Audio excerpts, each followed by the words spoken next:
Hola, bienvenidos a Runfla. Meditación 6. Caminar hacia adentro. Aquí está la paradoja hermosa. Aunque tu cuerpo se mueve, hay una parte de ti que permanece completamente quieta. Ese observador interno que hemos explorado en prácticas anteriores, él observa el caminar, pero no camina. Está siempre en calma, siempre en centro.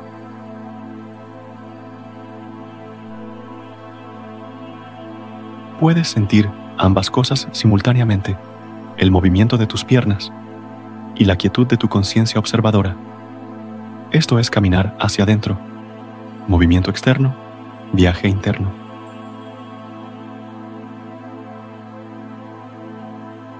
Continúa caminando en silencio.